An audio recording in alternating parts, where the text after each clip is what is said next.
There's a very famous tower in the Italian town of Pisa. You've heard of it. You've probably seen pictures of it. And it's leaning. Construction started in the 12th century, and even before it could be completed, even though it took hundreds of years, it already started leaning because of the soil that it was built on. And it would eventually reach the point of tipping all the way over unless there was some intervention. Well, today we know that there was intervention.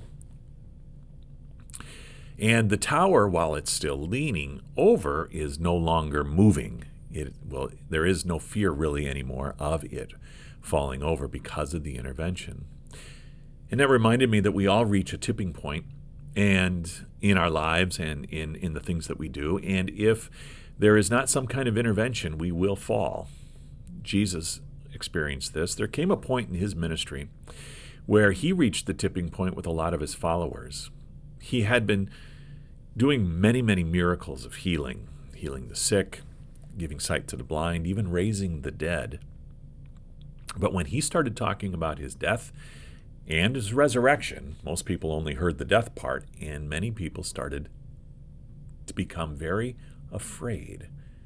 They were afraid of following someone who was talking openly about being murdered. Even though he talked about being raised from the dead, they missed that part for some reason.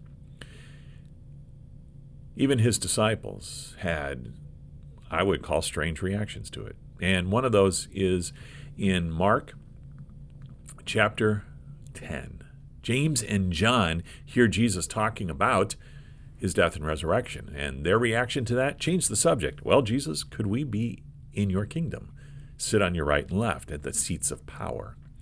Of all the things that Jesus could do, this isn't one of them. He is not going to do this because there is no shortcuts to the kingdom of heaven. Even Jesus himself could have snapped his fingers like Thanos and brought salvation to the entire population of humans. But he doesn't. Instead, he is born as a human baby so that he could take the place of all humans, to be our substitute.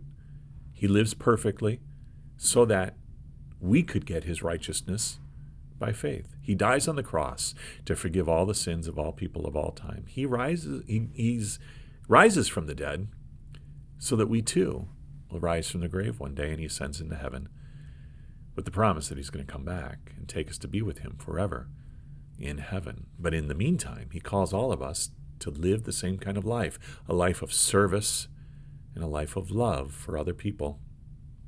Jesus modeled this for us. On the night he was betrayed, he washes his disciples' feet. He serves them his supper, and then he goes to the cross to save all of us. There is no shortcuts in the kingdom of heaven. It is a life of service. It is a life of love because Jesus serves and loves us completely and saves us completely by grace. Yes, the leaning tower of Pisa would fall over if there wasn't any intervention, but there was. We could fall over, but Jesus intervenes in our lives through grace